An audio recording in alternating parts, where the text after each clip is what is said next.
Welcome to Photoactive, a podcast about photography and technology. I'm Kirk McElhearn. And I'm Jeff Carlson. You can find show notes, including any photos we discuss in this episode, at photoactive.co. That's photoactive.co. So, Jeff, are you counting the days until you get your new Apple camera? No, of course not. I never pay attention to the fact that I have 4 days and probably about 2 hours until my new iPhone arrives. Yes, we're recording this on Tuesday the 13th. We're releasing it on Friday the 16th, the day the new iPhone comes out. We usually record 10 days before, and we skipped so we would have the information about the new iPhone so we can tell you if you need to buy a new iPhone or not. Do you need to buy a new iPhone, Jeff? Oh, that's a good question. Need. The key word there was need. The key word is need. Yes, I need to buy a new iPhone because I write about this. If I did not do this for a living, that's a really hard thing to answer. But actually, I would say probably yes, because of the increased megapixels and a few things No. that I we're said going to talk need, about. not want. Need is like you've got a 4-year-old iPhone. Need is your iPhone's broken or you don't have enough storage. Need is you simply can't use your current iPhone anymore.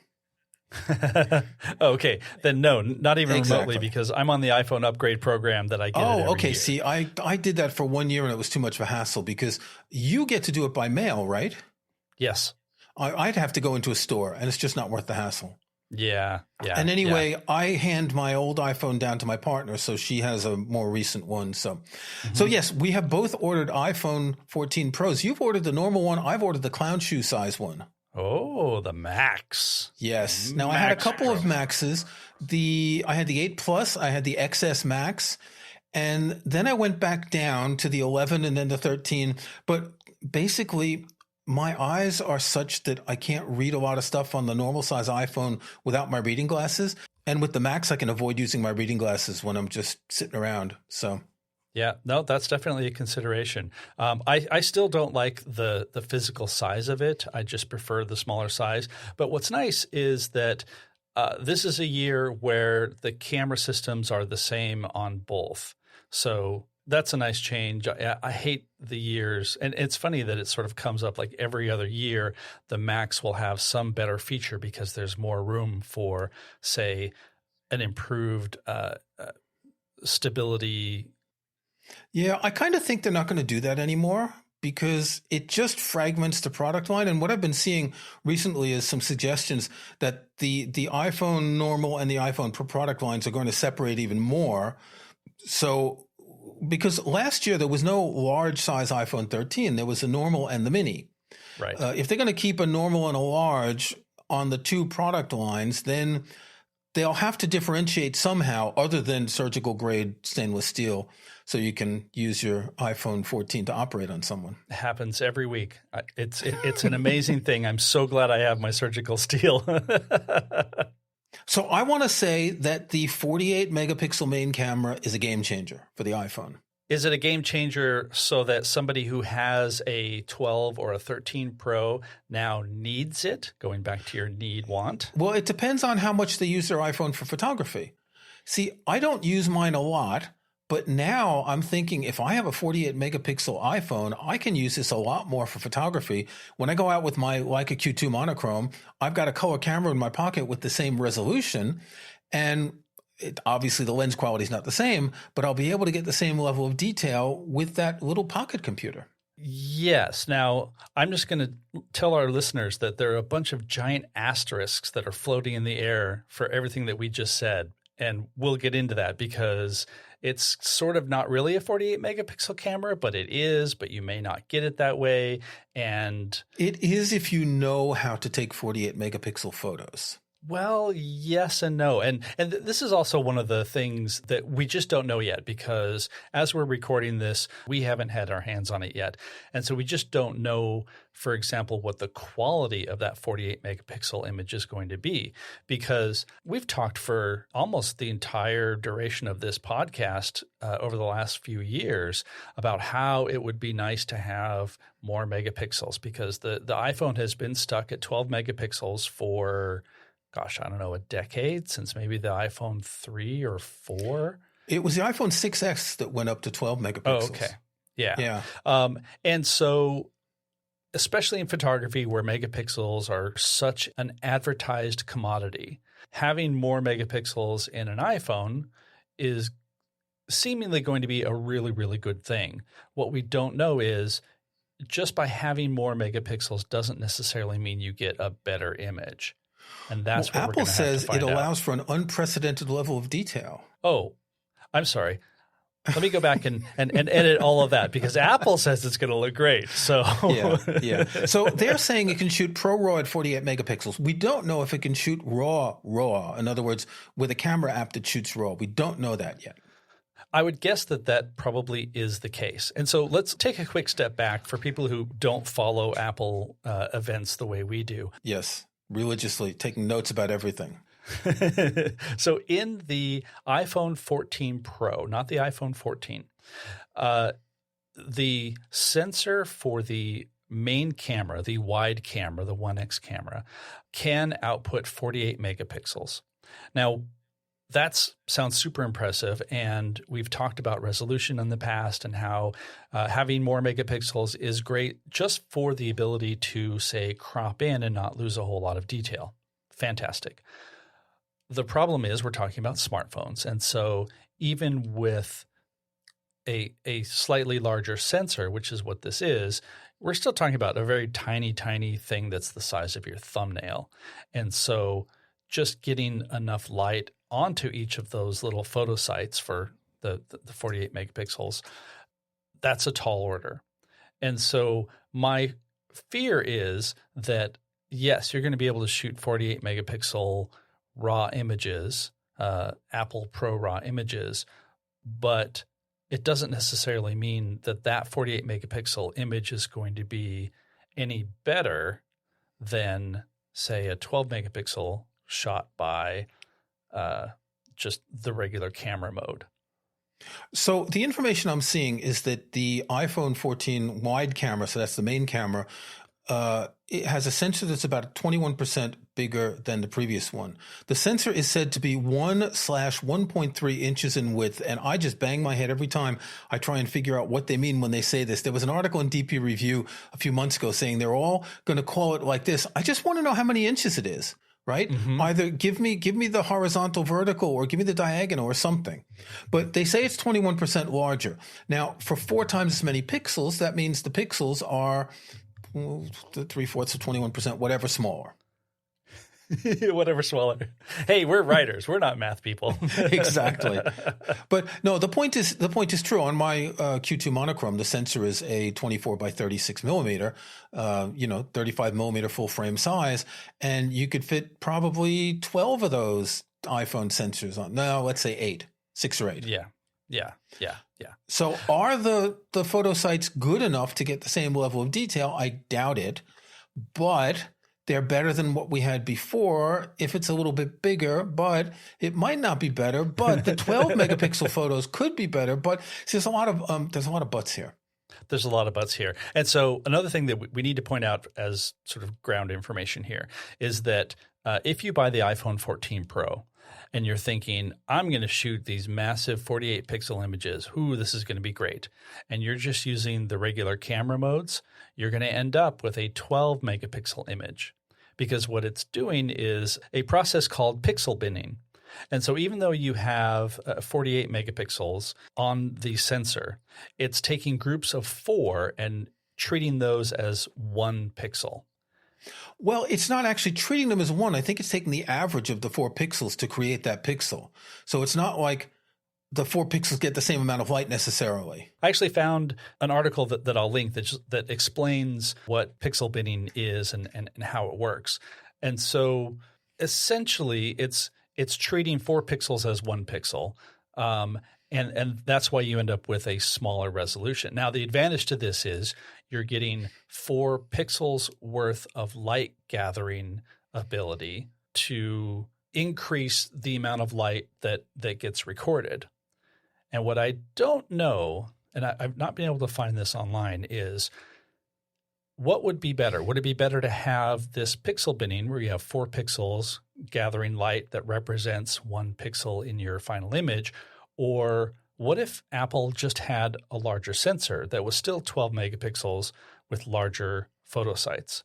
So they would need an iPhone 14 Pro Max ultra big fat camera. They would need at least a micro four thirds size sensor. In fact, micro four thirds doesn't go up to 48 megapixels either. So, well, even take the same physical size of the sensor that's in the 14 Pro now, but just have fewer photo sites on it.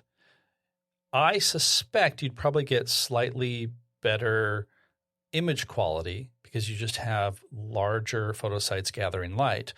The thing is, obviously, Apple wants to be looking in the future. Megapixels as a marketing issue, if nothing else, is an important aspect to be able to tout.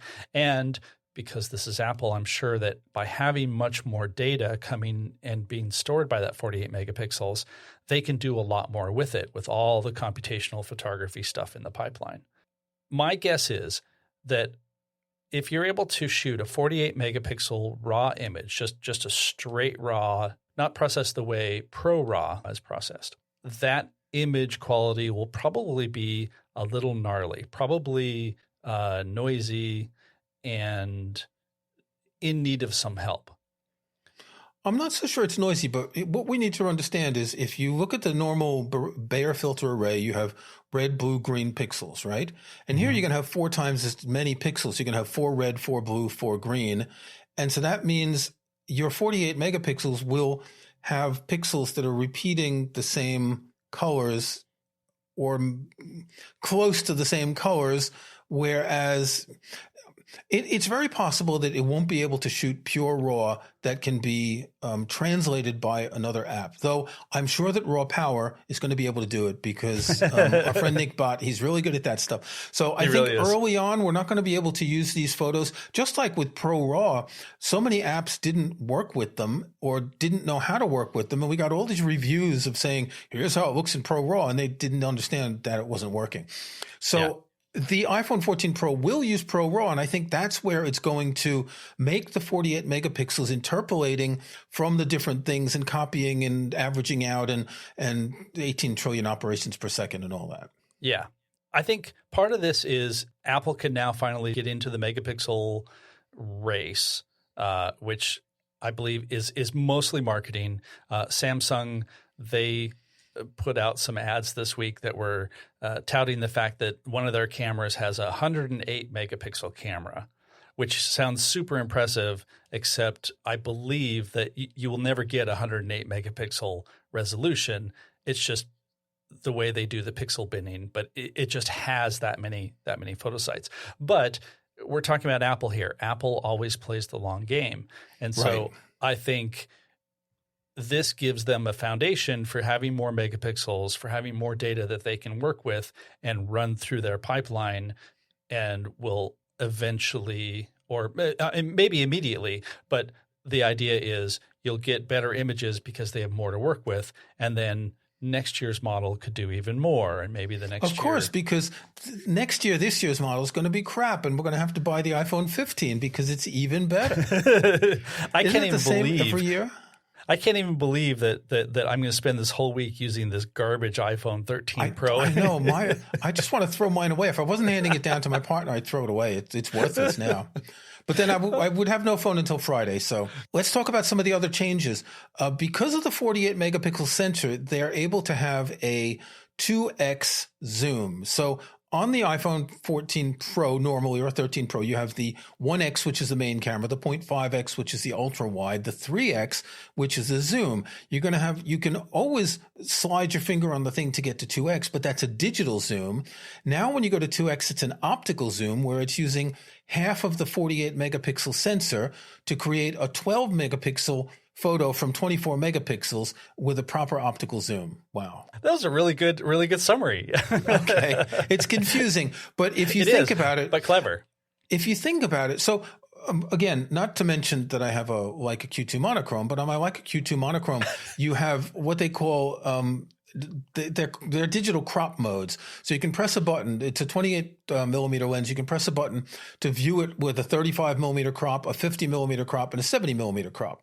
So essentially, when you load the photos into certain apps, you'll see the cropped photo, and you're composing in those crop lines.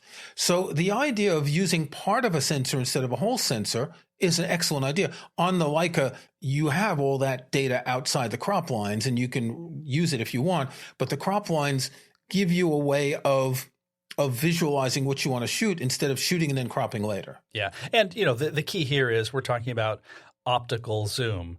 And so you are getting that extra telephoto reach, but you're not doing it digitally, which can make a huge difference. Now, going back to the quality of the 48 megapixels and then cropping that in, maybe the 2X won't be as sharp as, say, the 3X or the 1X.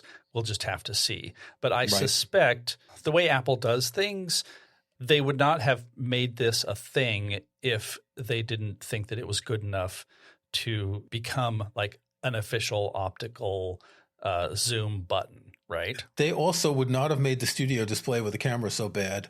So Apple does make mistakes at times. This also brings up another thing that I'm very curious about, because for the longest time, what happens when you're zooming with the phone is the iPhone will always do what it can to get the most amount of light. And so there are times when you will use the telephoto, the 3X or 2X on older models, and what the phone will actually do if there's a low light situation, it will use the 1X, which always has the better actual hardware sensor, and basically do a digital zoom, which is really frustrating because sometimes it can be a little bit soft, but the trade-off is Apple would rather use something that collects more light than something that may be optically pure, I guess you could say. Pure. And so, yeah. And so I do wonder if maybe some of this sort of digital replacement might happen. Maybe not because the 2X zoom is all going to be just from the main wide camera, but you never know. And one of the things that we talked about before we started recording is, as far as we can tell, you're not going to see any sort of interface changes that deal with this. The only thing is that 2X button when you know that you're using that cropped in mode. Right. So I just want to quickly go over some of the other differences between the iPhone 13 Pro and 14 Pro and the iPhone 14 and 14 Pro. So the 14 only has 2 cameras. The 14 Pro has 3. The 14 has sensor shift optical image stabilization. The 14 Pro has second generation sensor shift, so it's better. The digital zoom on the 14 is only up to 5x. I didn't realize that. It's 15x on both the 13 Pro and the 14 Pro. It's a big difference. 5x is not a lot. But then again, it doesn't have a telephoto camera. That's the thing. So it's not doing a digital zoom on the telephoto. It's doing a digital zoom on the main camera. The 14 Pro has an adaptive true tone flash. I don't remember what they said about that. The color changes slightly depending on the lighting outside. I think that's what it was. I think so. It has more LEDs. It has multiple LEDs in the flash, right, and then it uses them at different patterns or something. Yeah, right. Both of the 14s have the Photonic Engine, which is that thing in the USS Enterprise that goes in warp speed or something. It's a fancy name for the computational photography that the iPhone does. I actually love Photonic Engine only because it's such an absurd marketing name for something that no one has any control over. Yes. And basically it's taking the deep fusion technology where you're snapping a bunch of different exposures and then it picks the best parts of each of those. And it's moving it higher up in the workflow of processing an image. And Apple says that you're going to get like better color fidelity and saturation and just better overall image quality because it's doing that stage with uncompressed images versus normally, where it would merge those things with compressed versions. And just to be clear, I'm not talking about it like actually making a whole bunch of different exposures. This is the little tiny exposures that it makes in milliseconds and blends together to create a final image. Right. So the Photonic Engine, it's not like you can turn it on or off. It's just hopefully, and again, we'll see, you're just going to get better images because of this technological change. My guess is that the camera overall is going to be better. Yeah, definitely. But what's going to be better about it, we've talked about all the megapixels. We're talking about this pipeline stuff. It's also worth mentioning that the sensor is larger and the photo sites are larger, even with 48 megapixels. And so it's just going to collect more light. I'll link to an article from DP Review where I think it's Richard Butler, who's been a guest on our show. He basically looked at some of the technology behind this and ultimately says, yes, this is a cool thing, but the improvements we're going to get is because it can just collect more light. And and light is always good. Light is always good in photography. Yeah. Okay, so we're going to have our new Apple cameras about the time that people are listening to this episode on Friday. Yeah. Are you getting anything else? I did order an Apple Watch Series 8. Because I also ordered a wrist computer because my current one is a 6. You didn't get the Ultra? I seriously thought about it. In fact, as soon as it went on sale, right after the presentation, I ordered one. And then I started looking at the videos of people who were doing the hands-on. Now, I have quite a wide wrist. You can see here that this is the Apple Watch 6. There's a lot of room for a wider watch, but it just looks so high that it wouldn't be comfortable. Since I didn't order my watch right away, I wasn't able to get delivery on Friday, but I am able to get in-store pickup on Friday. So I'm getting them both on Friday, which will allow me to look at the Apple Watch Ultra and place it on my wrist and see how massive it is. I like the idea. I'm not an adventurer or an extreme athlete, but I just like the fact that it's cooler and different. But on the other hand, it's a statement watch, right? And if you're walking around with that big, ironwork on your wrist, it's going to look a little bit weird. I'm going to say maybe 60% of the people who order Apple Watch Ultras are doing it because it's a statement. It's not because they're going to go climb the Himalayas or it's bling. Go deep diving. It's bling. And that's totally okay. That is basically the watch market in a nutshell, right? Yes. Yeah. And so it looks super cool. I I'm hoping that I can get Apple to send me a review one just because I'm updating my Take Control of Apple Watch book, and it would be nice to have some hands-on for that. That may or may not happen. But like you, I have a Apple Watch Series 6 that's it's perfectly great, and I try to stay up to date. Two or three revolutions. Well, last year was the first time I didn't get the new Apple Watch. In fact, I ordered one and I sent it back because there's so little difference between the 6 and the 7. There's not a lot of difference between the 7 and the 8, but now I'm 2 years on and I figure time to move on and get something new. Yeah. But if you have a 7, there's very little difference. If you have a 6, you got a slightly larger display, but there's not a lot of difference feature-wise. Yeah. I will say I kind of think that orange band for the Ultra watch is pretty cool. And of course, they sell that separately. And I might buy one of those. I have way too many Apple Watch bands. I don't think that the Ultra one will fit on your Series 8. Oh, yeah. So the original watches were 38 and 42. Yeah. Then they switched to 41 and 44. And then they switched to 40 and 44 and then 41 and 45. And the Ultra's 49. So the Ultra fits the 45, 44, and 41. Oh. So the Ultra's backwards compatible. Yeah.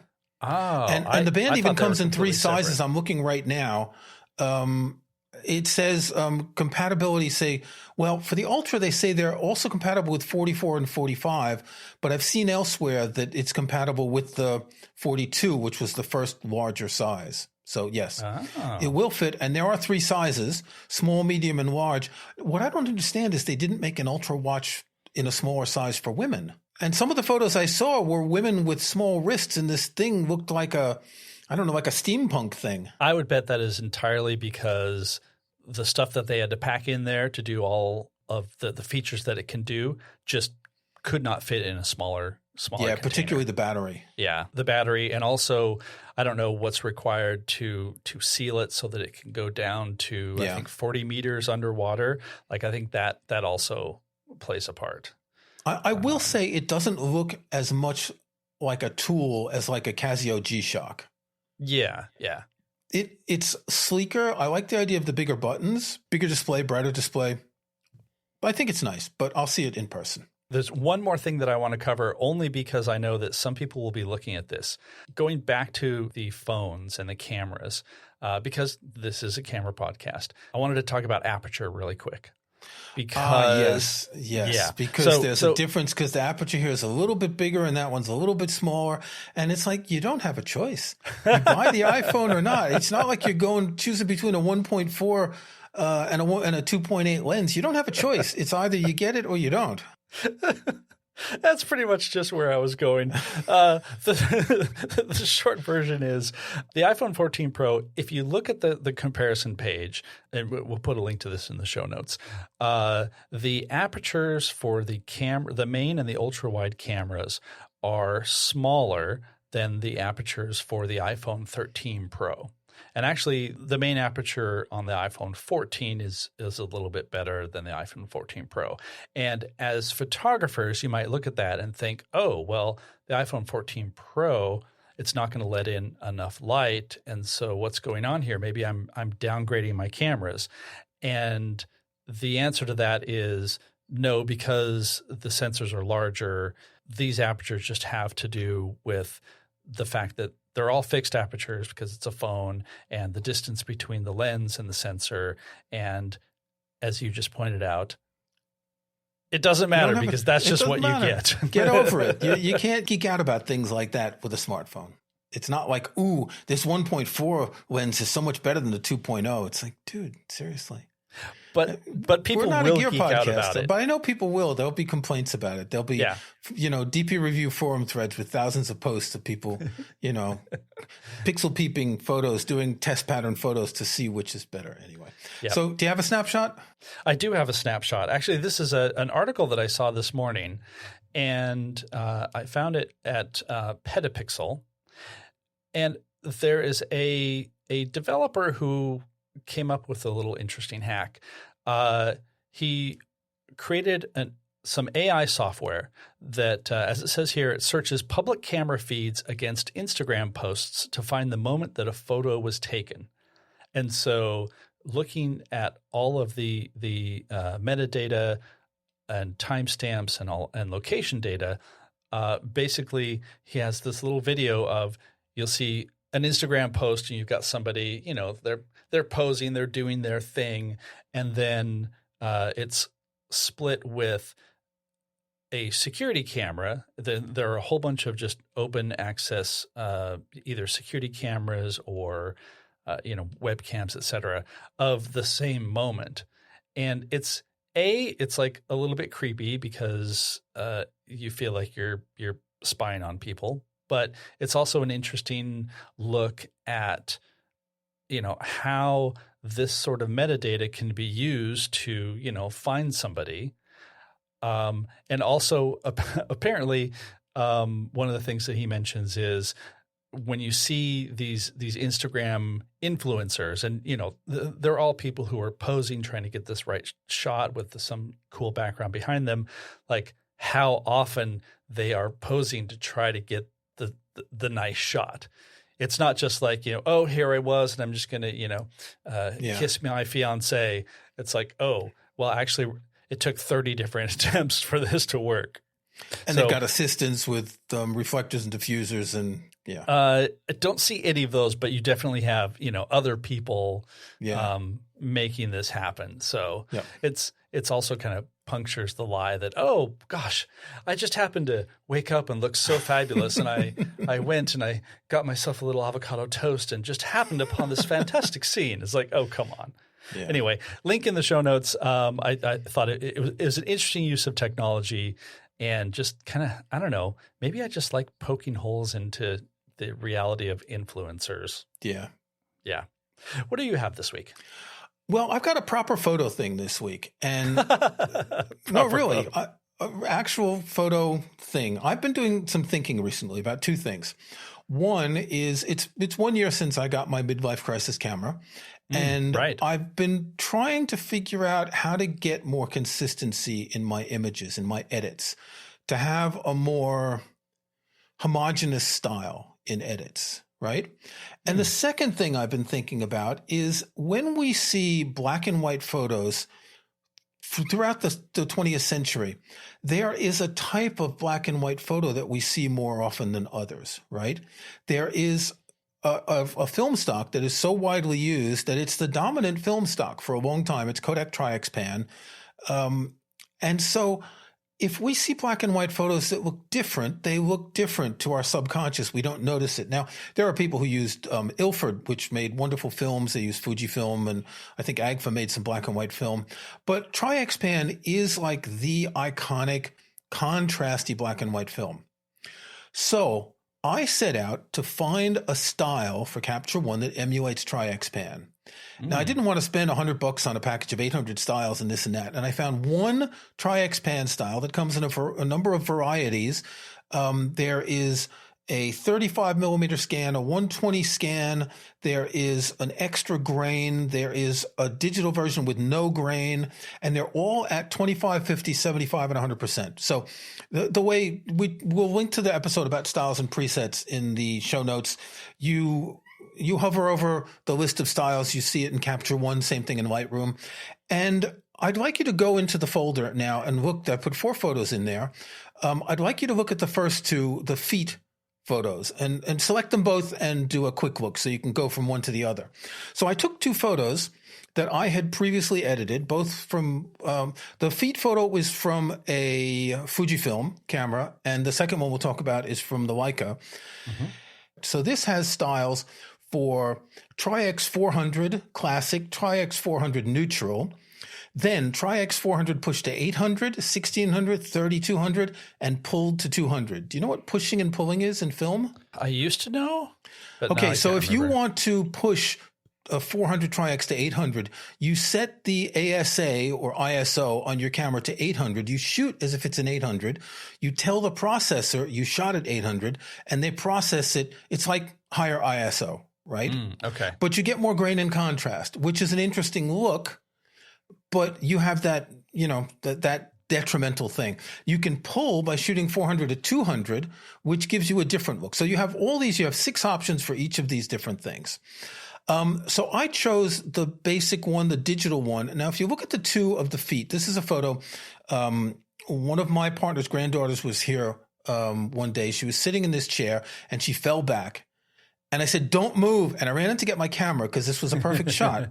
So if you flip between the 2, my edit is interesting. But if you go to the one with the Tri-X style, it looks more film-like, doesn't it? Particularly if you look at the bottom of the chair and the rungs of the chair. Mm-hmm. Well, and it's also really put highlights in a completely different way. In the Tri-X, the feet and the chair are just brighter than yours. Yeah, the choice of the color channels is different. Yeah. Right? Now, this is a color photo. So if you go to the next one, the lions, this is something I shot with my Leica just last week. If you look at my edit, I've put a kind of grotty high contrast, but the Tri-X version looks more smooth to me, and it looks in particular, again, more filmic. If you look at the front right, the grass is darker and it gets lighter as it goes on, whereas in my version, the grass is pretty even. And there's something about this that I really like. I'm going to work with this style and try to keep my edits more consistent. I've gone through about 20 photos today using this style. Now, you apply the style, and then I changed the exposure and maybe adjusted a couple things like shadows and highlights and stuff. But it's a starting point. The biggest difference here in the style is there aren't a lot of adjustments in brightness, contrast, etc., but it's a curve that makes a big difference. I've never used curves. I don't understand how to use them efficiently. I use levels, but not curves. And the curve is what gives it all the character. So the one thing I did not want to do is buy a pack of 100 styles and go through them all. And it's like, because I want to just do one and get it right and understand it. And I'm really happy with the results of this, of the way these photos are looking. And they will have that consistency that you had when you were shooting on film. Where did you get these from? This is from a company called Digistock. The style cost £10. Well, the set of Tri-X styles. So there's like 5 times 6 different versions. And that to me seems a valid price for an experiment. Yeah, definitely. There are other packs of styles that are $50 or $100 for 600 plus film styles. It's like, there's just too much. Well, it reminds me of the old days when you wanted to buy an album because there were a couple of songs that you really liked, and then the rest of the album is just garbage. But you had to buy the entire album. It's kind of that way too. Like, I do not need 200 LUTs and different styles for something. It's too much. Yeah. Well, I can understand that a wedding photographer is going to want a bunch of styles to develop certain looks according to what their client wants. Sure. Right? Sure. So and when you have a style, it makes it a lot easier when you're editing weddings or events where you have a lot of photos to do. But for me, I'm more interested in that consistency. And of course, I'm going for a monochrome camera, so the color channels don't change anything. In the first one with the feet, you do see the change in the color channels from the feet, from the grass, et cetera, that I had selected differently. But for all the rest of them, it's just going to be that black and white monochrome that's curved and it's got a couple of other tweaks to it. So worth trying a single style with your photos and seeing if it makes them, if you want to develop consistency. Yeah. Of course, if you don't have a monochrome camera, you've got so much to choose from. If you do have a Fujifilm camera, you've probably already used film simulations, and that's one way to maintain a certain consistency. Other cameras have their own versions of what they call them. But it's an interesting way for me, particularly with the Leica, to move in a direction where there's more recognition across photos. That's one way that you sort of build your own personal style too. Yes. And it's that consistency that is a good thing to strive for. Okay. Till next time. Take care. Until next time. Thanks for listening to Photoactive. You can find show notes, including any photos we discuss in this episode, at photoactive.co. That's photoactive.co. We couldn't afford the M. You can join our Facebook group at facebook.com/groups/photoactivecast. That's photoactivecast in one word. You can subscribe to Photoactive in your favorite podcast app or on Apple Podcasts. See the links on our website. And think about leaving us a rating or review in iTunes or in your podcast app.